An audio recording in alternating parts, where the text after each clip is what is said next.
এই যে আজকে সকালেও যখন আসলাম দেখলাম ওই যে গাবতলী থেকে নিয়ে কল্যাণপুরের ওইদিকে বিশাল সিরিয়াল, মানে কাতার হয়ে গেছে, 4টা-5টা প্রাইভেট কারের গ্যাস নাই। অনেকে নাকি রাত 12টা থেকে এসে সিরিয়াল ধরে দাঁড়ায় আছে। তো এভাবে কি একটা দেশ, এভাবে কি মানুষ স্বাভাবিক জীবনযাপন করতে পারে? কোথায় যাচ্ছে আমরা? আমাদের যারা দায়িত্বশীল তাদেরও মনে রাখতে হবে যে এই বিদ্যুতের উপরেই কিন্তু কর্মসংস্থান লক্ষ লক্ষ মানুষের নির্ভর করে। বিদ্যুৎ যদি, গ্যাস যদি ঠিক না থাকে তাহলে গার্মেন্টস শিল্প হুমকির মধ্যে পড়বে।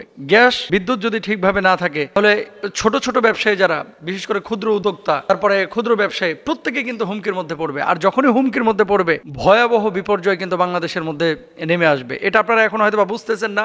ভয়াবহ লোডশেডিং হচ্ছে বাংলাদেশে গ্রাম অঞ্চলে, মাঝে মাঝে আসে।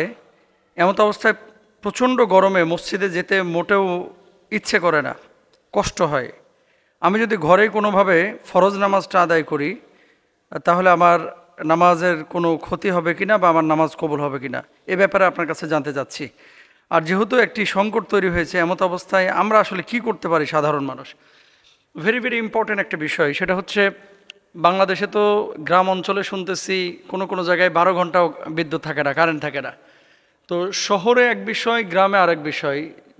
প্রচণ্ড গরম, এই তাবদাহে মানুষের কষ্ট হচ্ছে। আমরা প্রথমে আল্লাহর কাছে দোয়া করি আল্লাহ যেন এই সংকট থেকে আমাদেরকে হেফাজত করেন। যে নামাজ আমি মসজিদে আদায় করব নাকি ঘরে আদায় করব, আপনার উপরে নামাজ আদায় করাটা হচ্ছে ফরজ। এখন আপনি কিভাবে আদায় করবেন, ঘরে নাকি মসজিদে? মসজিদে যদি আদায় করেন 27 গুণ সওয়াব আপনি বেশি পাবেন, আর যদি ঘরে আদায় করেন তাহলে 27 গুণ সওয়াব আপনি কম পাবেন। মানে ফরজ নামাজের কথা বলছি। এখন সুন্নাত ওয়াজিব যদি আপনি নিয়মিত ছেড়ে দেন এই গুনাহ, মানে ইয়ার জন্য, কি বলে, এই বিদ্যুতের জন্য বা গরমের জন্য, তাহলে এটা কেমন হয়?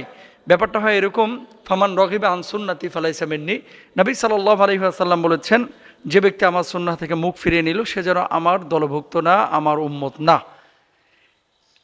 এখন এই যে বিবিসি, এই প্রশ্নটা আসার পর আমি রাত্রে একটু ঘাটাঘাটি করলাম যে আসলে বিদ্যুৎ সংকট বা লোডশেডিং ঢাকাতেও কিন্তু হচ্ছে। অনেক এরিয়াতে 3-4 ঘন্টাও কিন্তু দিনে কারেন্ট থাকে না, বারবার যায় আসে। এই প্রবলেমটা যেহেতু গোটা দেশেই ছড়িয়ে পড়েছে এবং সমস্যাটা তৈরি হয়েছে, আল্লাহর কাছে দোয়াও করতে হবে, পাশাপাশি আমাদের যারা দায়িত্বশীল তাদেরও মনে রাখতে হবে যে এই বিদ্যুতের উপরেই কিন্তু কর্মসংস্থান লক্ষ লক্ষ মানুষের নির্ভর করে। বিদ্যুৎ যদি, গ্যাস যদি ঠিক না থাকে তাহলে গার্মেন্টস শিল্প হুমকির মধ্যে পড়বে।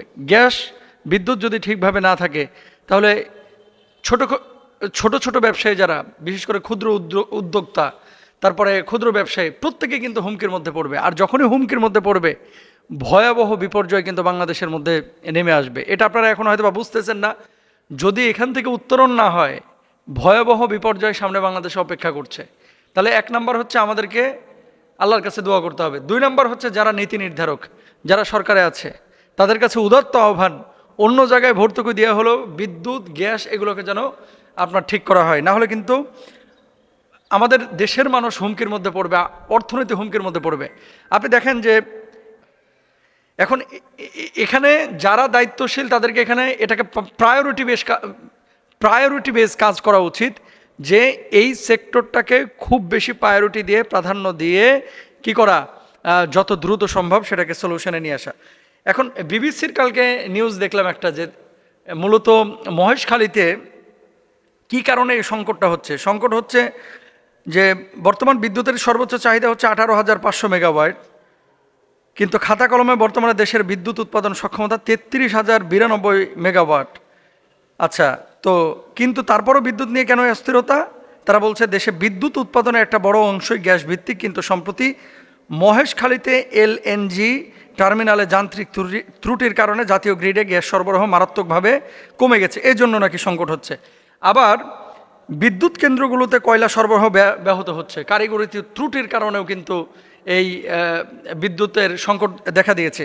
তাহলে কিছু জিনিস আছে খুব বেশি প্রায়োরিটি দেওয়া। লোডশেডিং যদি এটা এভাবে নিয়ন্ত্রণ করা না যায়, সামনে ভয়াবহ বিপর্যয় বাংলাদেশে আসবে। এর জন্য আমরা নীতি নির্ধারক যারা আছে তাদের কাছে উদারত আহ্বান জানাবো, যত ধরনের ভর্তুকির দরকার আছে আপনারা সিদ্ধান্ত নেন এবং বাংলাদেশের মানুষকে হেফাজত করেন, এদেশের মানুষের জীবনটাকে সহজ করেন। আল্লাহ তাআলা আমাদেরকে বোঝার তৌফিক দান করুন, আমিন।